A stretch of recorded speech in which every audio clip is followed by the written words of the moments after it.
There is a kind of stillness that costs a man everything to keep, and from the outside it looks like nothing at all. I stood the east gate of RoyalGuard Palace for 22 years, and in all that time the people who passed in front of me believed they were looking at a man who felt nothing. They photographed me the way they photographed the lions carved into the gateposts and the old iron lamps along the rail. They leaned close to see whether I would blink. Children dared one another to make me laugh. Grown men, the kind who have never been told no by anything softer than a bank, planted themselves a foot from my chest and waited for me to flinch, so they could turn to their friends and say, "See, I told you he's just a statue with a pulse."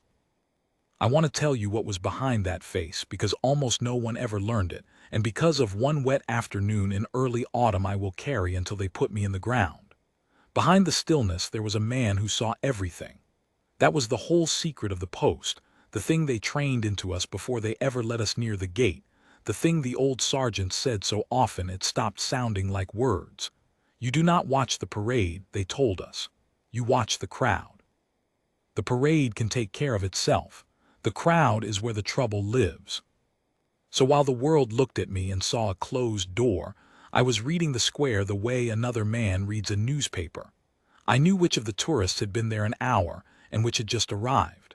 I knew the pickpockets by the way they moved against the current, slow where everyone else was quick.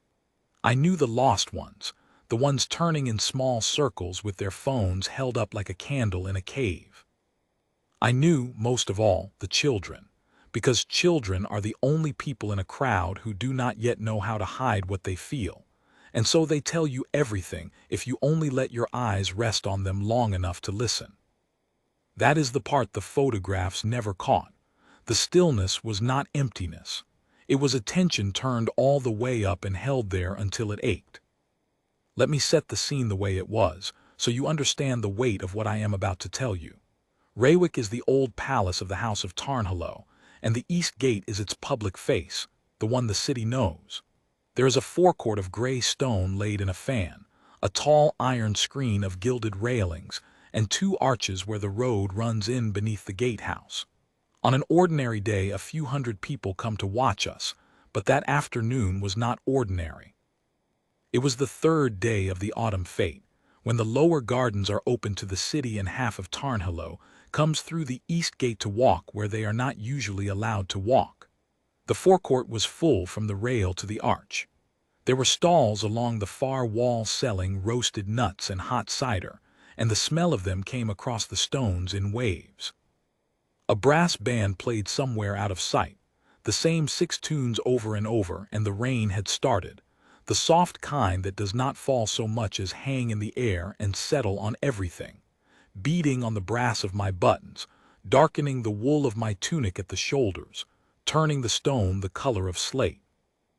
I had been on the post since the second bell. The bearskin sits heavier in the wet, and the chin strap had begun the slow work it always does on a long, damp watch, pressing a line into the side of my jaw.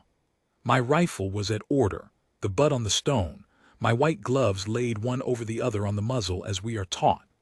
I was 4 paces from the gatepost, facing out, eyes level, and to anyone watching I was as fixed as the iron behind me. I had buried 2 men that year. My old sergeant crew, who taught me the post when I was a boy of 19 who could not yet hold his hands still, and who told me on his last good afternoon that the gate had never once been about the gate. And my brother, younger than me by 4 years, who I will come to, because he is part of why I saw what I saw and why I did what I did. The crowd that afternoon had the loose, drifting quality of a crowd that has nowhere it needs to be. People came up to the rail, looked, drifted on. A class of schoolchildren in matching caps went by in a long crocodile, 2 teachers counting heads. A woman held up a baby to see the man in the tall fur hat, and the baby regarded me with the flat seriousness of the very young and then lost interest entirely. A young couple argued quietly about which way the gardens were. An old man in a good coat stood a long time at the rail with his hat in his hands, and I understood without being told that he had stood there before, years ago, in some other coat, and that he was visiting a younger version of himself. I let my eyes rest on him a moment longer than the others, because the old ones at the rail are owed that much.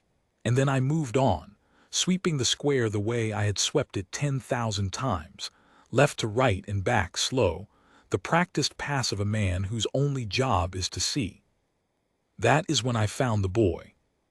He was small, perhaps 6, in a red coat too big for him, the cuffs turned back twice, the kind of coat a careful grandmother buys with next winter in mind.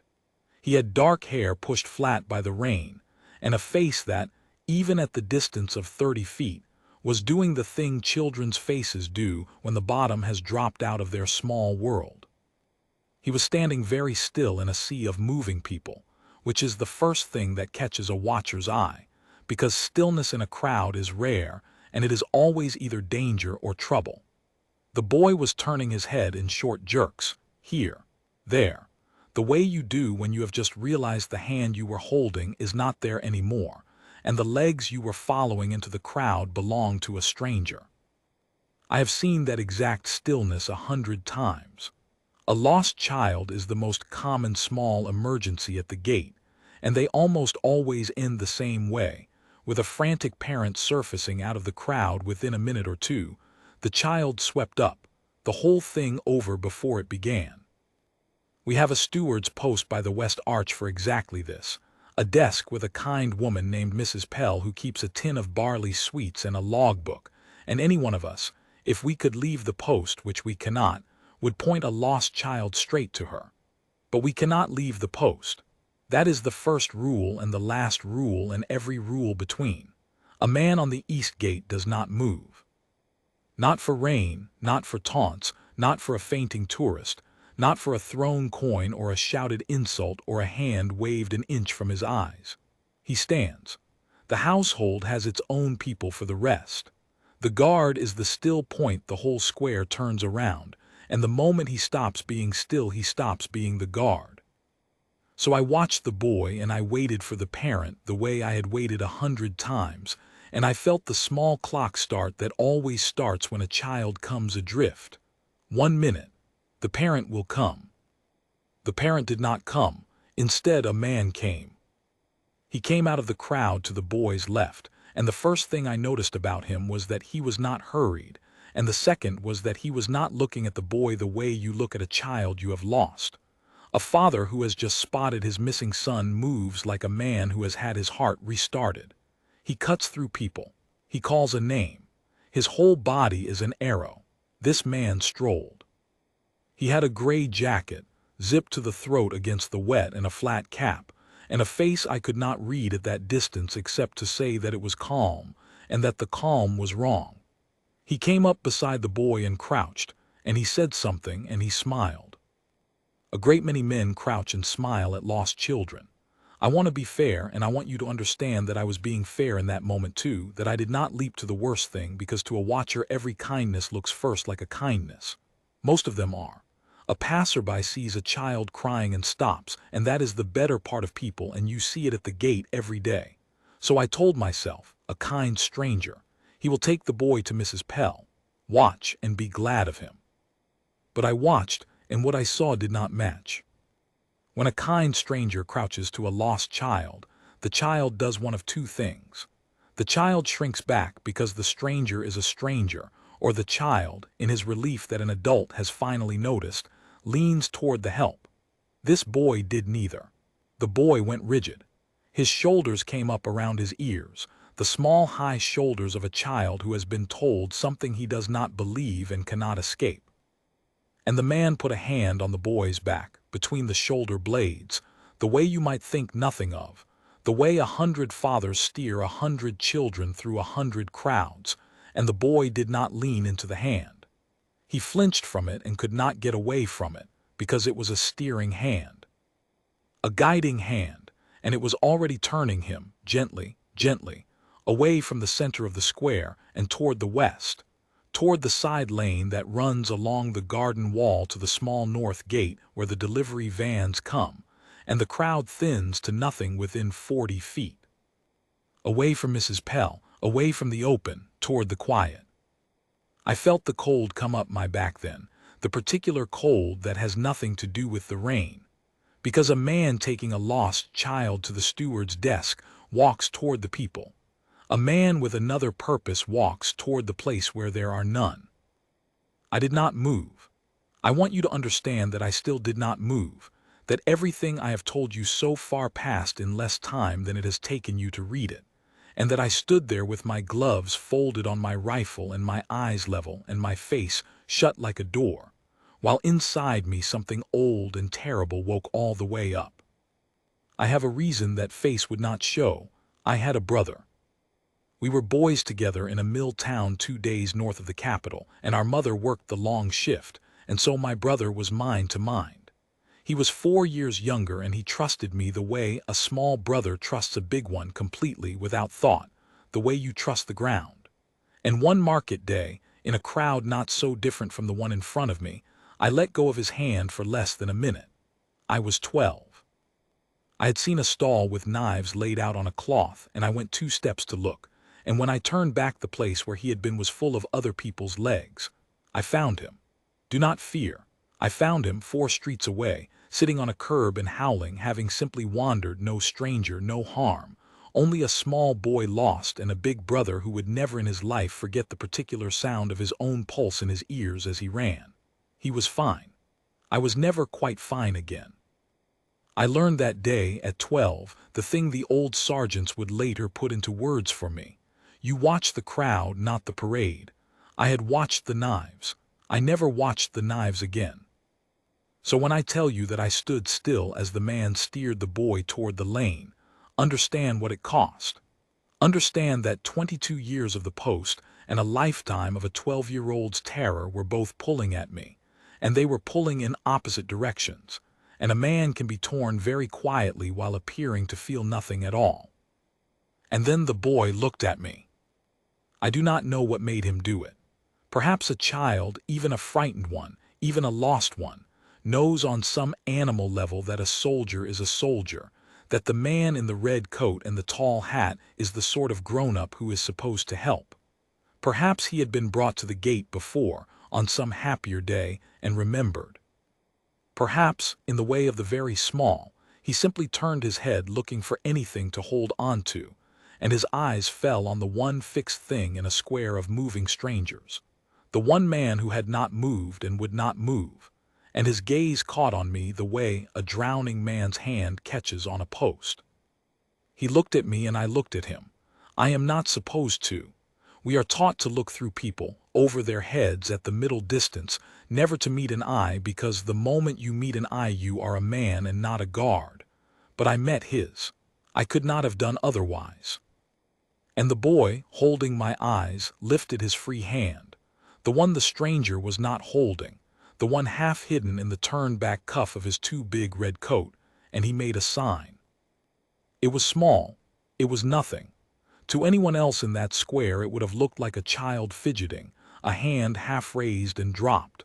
He made a fist, and he tucked his thumb inside his fingers, and he held it there against his chest where the stranger above him could not see it, and his eyes never left mine. I knew that sign, not from training, from a leaflet. Mrs. Pell at the steward's desk keeps more than barley sweets in her tin. She keeps the small printed cards the household began handing to families that summer, after a bad business in the spring that I will not detail, except to say that a child had nearly been led out of a crowd not unlike this one, and the city had been frightened. And someone clever in the household had decided that frightened was not good enough, and that families ought to be given something to do. The card showed a hand. A fist with the thumb folded in. Teach your child this sign, the card said. If they are afraid and cannot speak, if a stranger is too close, if they are being taken somewhere they do not want to go, they make the sign, and any of our people who sees it will come. We had all been shown the card at muster. We had all been told, the old rule notwithstanding, the rule that a guard does not move. If you see the sign, you go.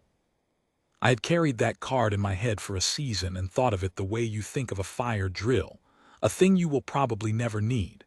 And now there was a small boy in a too big red coat 30 feet from me with his thumb folded into his fist and his whole life in his eyes, being turned by a calm stranger toward a quiet lane, and the card was no longer a card. It was the boy. It was my brother on the curb. It was the 1 minute I let go. Here is what no photograph could ever show, and what I have never been able to make anyone fully understand who did not stand a post. In the half-second after the boy made the sign, I did not feel the rush of certainty you might expect. I felt the opposite.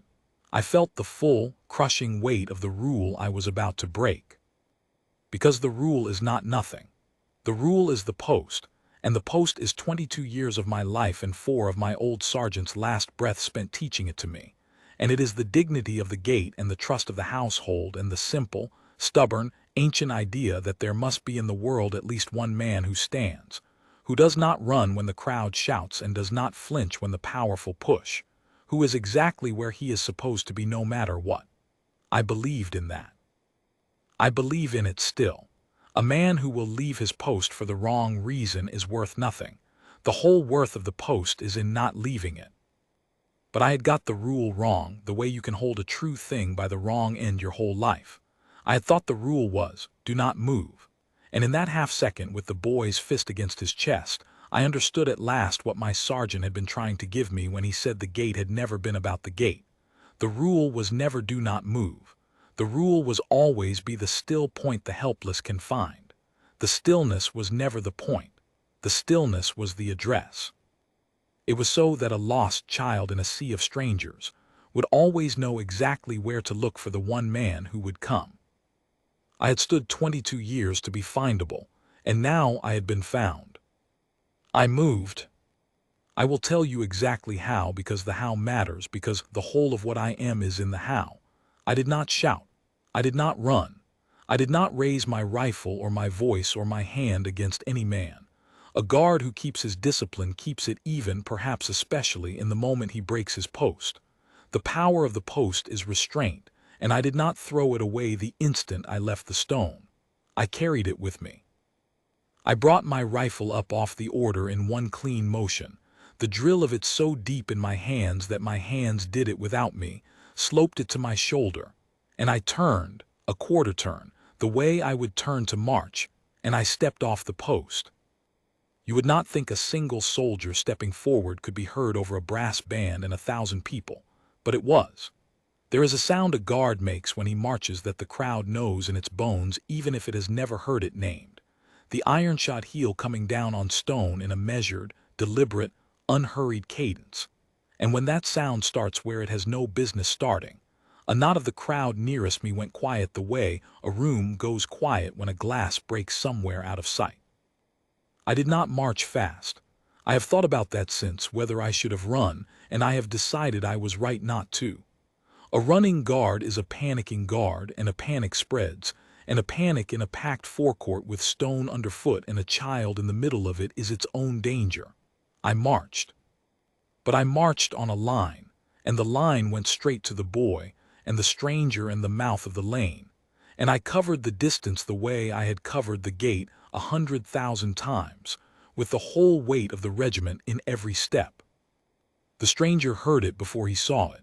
I watched the back of his cap come up, watched his head turn, watched him clock the red coat and the tall fur hat coming across the forecourt directly at him, not drifting, not on patrol, but aimed, and I watched the calm finally crack. It is a thing I had seen 100 times on 100 arrogant faces at the rail.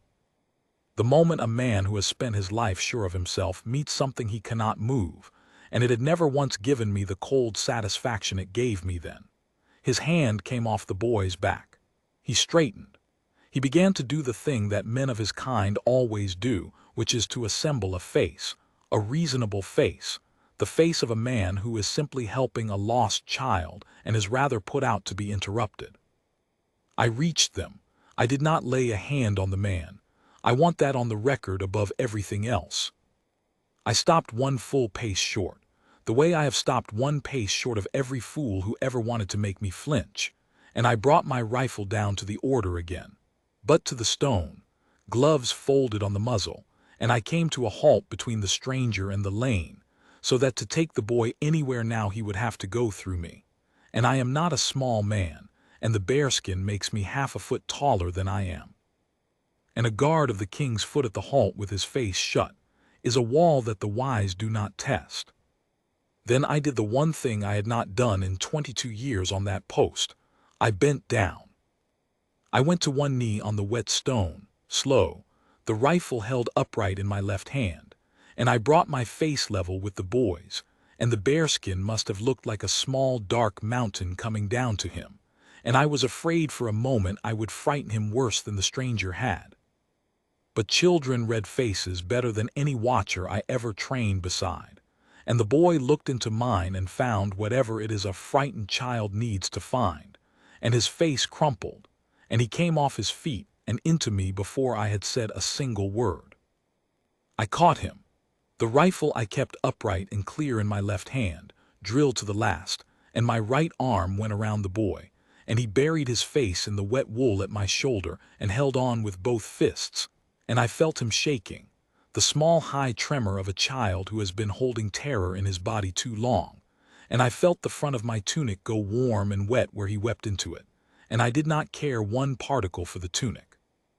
I have never in my life held anything so tightly while moving so little. "You're all right," I told him low so only he could hear. "You're all right, you made the sign, I saw it. You did everything right, you're safe now." Whether the words were the right ones I do not know. I think with a child it is never the words. It is the size of you between them and the thing they fear. Over the top of the boy's dark head, still kneeling, still holding him, I looked up at the stranger. I did not speak to him at first. I have found in 22 years that the most frightening thing a guard can do to a guilty man is look at him without a word.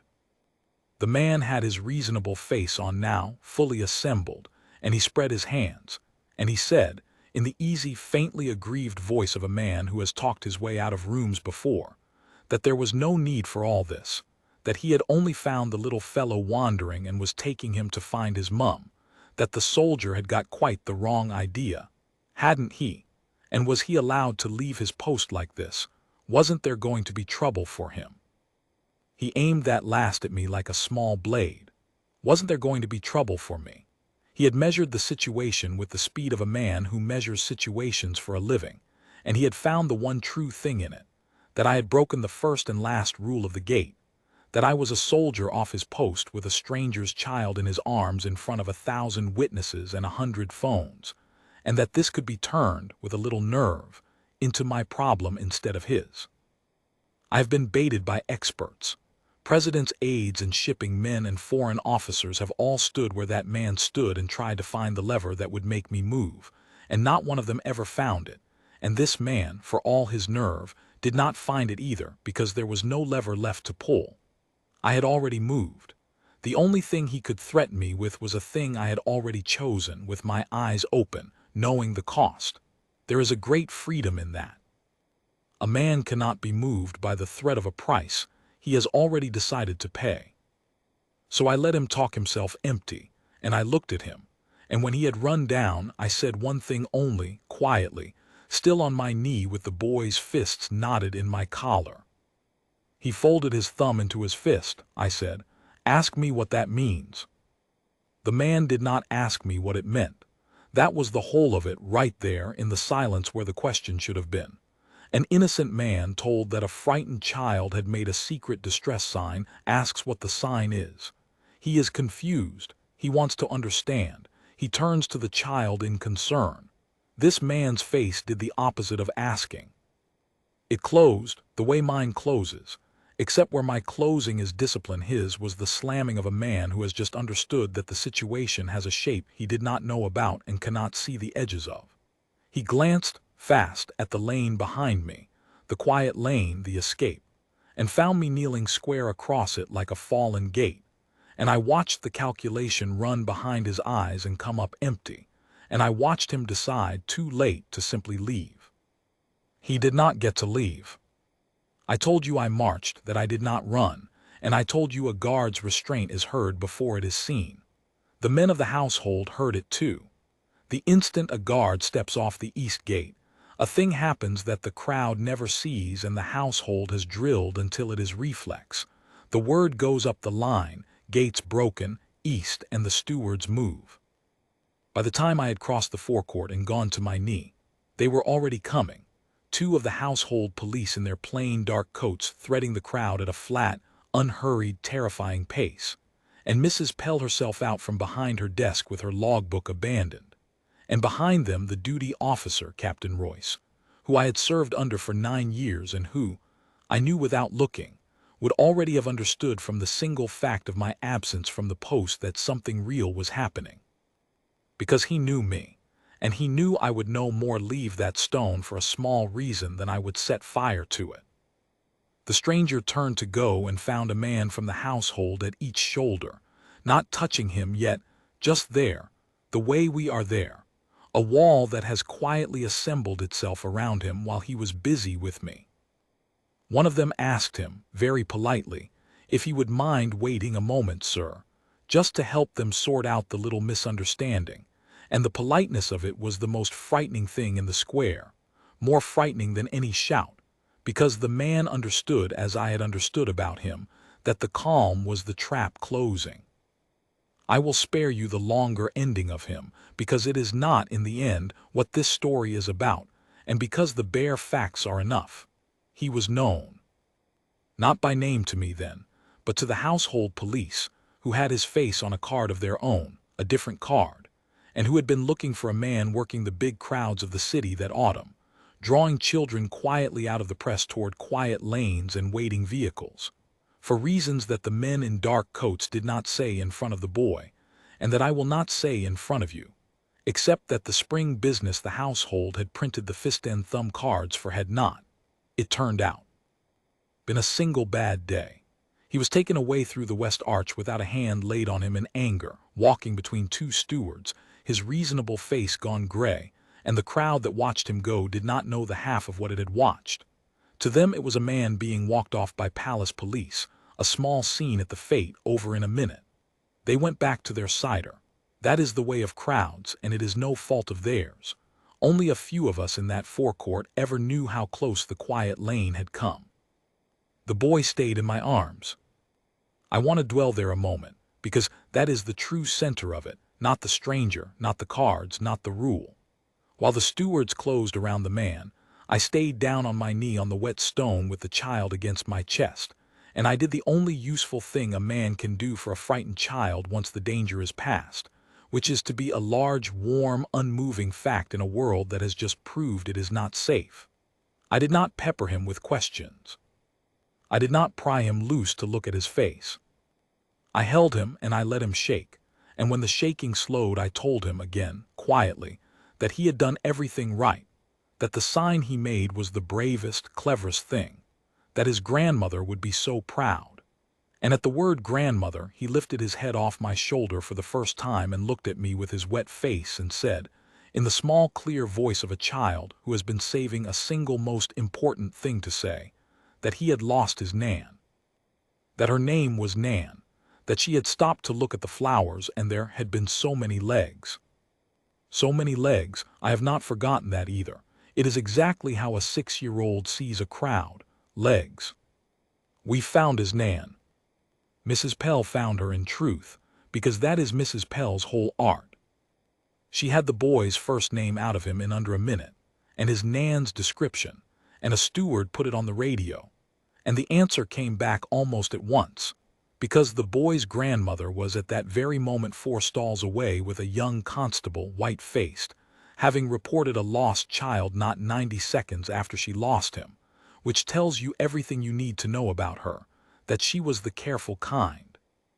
The kind who buys a coat a size too big and teaches a small boy a secret sign and reports him lost before the fear has even finished arriving. The spring business had frightened the whole city. She had not taken the warning lightly. Her care and the household's card, and a guard who had been taught to watch the crowd, and a boy brave enough to make a sign with a stranger's hand on his back. It took every one of those to bring him home, and take away anyone, and I do not like to think how the afternoon ends. They brought her across the forecourt almost at a run, and the boy heard her before he saw her, the way a child knows a particular voice out of 1,000, and he came off me all at once, twisting out of my arms toward the sound, and I let him go, and I rose to my feet on the wet stone, slow, the rifle coming up to the order. 22 years of drill putting me back together, even as I watched a small boy in a too big red coat run the last 10 feet into his grandmother and disappear into her coat, the way he had disappeared into mine. She held him and looked at me over the top of his head, and she did not say anything for a long moment, and neither did I, because there are gratitudes too large for the mouth. Then she said simply that she had taught him the sign that very summer, sitting at her kitchen table, and that she had not been sure he had been listening. I told her he had been listening. I told her he had made it perfectly when it mattered, with a hand the man could not see, and that it had been enough, that it was always going to be enough, because someone had been watching. She wept then, the way you weep when the danger is past and your body finally lets you, and she gathered the boy up, and a steward led them both away toward the warmth and Mrs. Pell's barley sweets and a constable who needed to take down a few gentle things. And at the edge of the crowd, the boy turned around in her arms and looked back at me and lifted his hand, and made the fist with the thumb folded in, not in fear this time, but the way a child waves. The way a child says thank you and goodbye in the only secret language he and you have ever shared. I am not permitted to wave from the post. I had already broken every rule there was to break that day. I made the sign back to him, fist closed, thumb folded in, and held it over my heart until they had gone through the arch and out of sight. Then Captain Royce was beside me, and the rule came back into the world. I will not pretend there was no reckoning. There is always a reckoning, and there should be, because a post that can be left for any reason at all is not a post. Royce stood me down. He did it correctly, in front of the men who needed to see it done, because the gate cannot have one rule for ordinary days and no rule on the day a guard's heart is moved, or the gate is finished. I marched off the east gate under my own power, relieved, my place taken within the minute by a younger man whose face I could read like my own had once been read. And I went into the gatehouse and stood in the small bare room where guards are stood down, and waited for whatever was coming. What came was an inquiry, because that is the household's way, slow and thorough and fair. For 3 days I did not stand the gate. I gave my account plainly, the way I have given it to you, leaving out the brother because the brother was mine and not theirs. I told them I had seen the sign, the household's own sign, the one we had been shown at muster and told, the old rule notwithstanding, to act on. I told them I had judged that a child was being led from the open toward the quiet by a man who was not his family, and that I had weighed the post against the boy and chosen the boy, and that I would, knowing everything, choose the boy again. I told them I had kept my discipline in the breaking of it, that I had laid no hand on any man, raised no weapon, caused no panic, that I had marched and not run, that I had stopped 1 pace short as I have stopped 1 pace short of every fool in 22 years, and that the only rule I had broken was the rule that I do not move, and that I had broken it for the only reason the household had ever told me I might. They were quiet a long time over that. In the end the household did a thing I did not expect, and I have come to think it was the wisest thing they could have done, because it kept both truths alive at once. They found that I had broken the standing order of the post. That stayed on my record plainly, where it belongs, so that no younger guard could ever point to me and say that a man may leave the gate when his feelings move him. And they found in the same breath that I had acted rightly under the higher instruction every one of us had been given the season before, that a guard who sees the distress sign goes, and that my judgment of the situation had been sound, as the man's own history proved. They could not, they said, both reprimand and reward the same act, and so they did neither, and instead they did the thing that, for a soldier, is worth more than either. The old king himself sent word down the line. I was not brought before him. It was not that kind of household, and it was not that kind of king. He was an old man by then and grave, and not given to ceremony for its own sake. But the word came down through Royce, and Royce gave it to me in the bare stood-down room with the door shut, soldier to soldier, and I have kept it the way you keep the only thing of its kind you will ever own." The king had said that a guard who would leave his post for a small thing was worthless, and that a guard who would not leave it for a child was worse, and that the east gate had been kept, that day, exactly as he would wish it kept, by a man who understood at last what it was for. And he had said one thing more, which Royce gave me with something close to a smile, that I was to go back on the gate, and that the standing order remained the standing order, do not move, and that he trusted me to understand, as few men ever would, the difference between the order and the reason for it. I went back on the gate. I stood the east gate for 11 more years after that wet afternoon, and I never left it again, because I was never again given a reason that rose to the only reason there is. I stood through taunts and rain, and the slow turning of seasons and the photographs and the dares, and the men who planted themselves a foot from my chest to see if there was anything inside the statue. And what they never knew, what they could not have known, was that the stillness they were testing was not emptiness and never had been. It was a man with his attention turned all the way up, sweeping the square, left to right and back, reading the crowd the way another man reads a newspaper, watching for the one thing in all that drifting press that does not belong, the stillness inside the motion, the child gone adrift, the calm that is wrong. I had stood that post for 22 years believing I was guarding a palace. The wall behind me, the household within, the king in his rooms. And the palace did not, in truth, need much guarding from me. It had walls and iron and a great many men, and an old soldier at the gate was the least of its defenses. It took a small boy in a too big red coat, lost in a sea of legs, lifting a half-hidden fist with the thumb folded in, to teach me the thing my sergeant had spent his last breaths trying to give me, and that I had been too slow to take. I had not been standing all those years to guard the one place in the square that needed me least. I had been standing, all along, to be found by the one person who needed me most. That is the secret behind the still face. That is what the photographs never caught. A guard does not move, but he watches. And on the day it matters, in the half-second after a frightened child finds the one fixed thing in a world of strangers and lifts his small brave hand, the watching is the whole of it, and the moving is only what the watching was always for. I am an old man now myself, older than the king was then.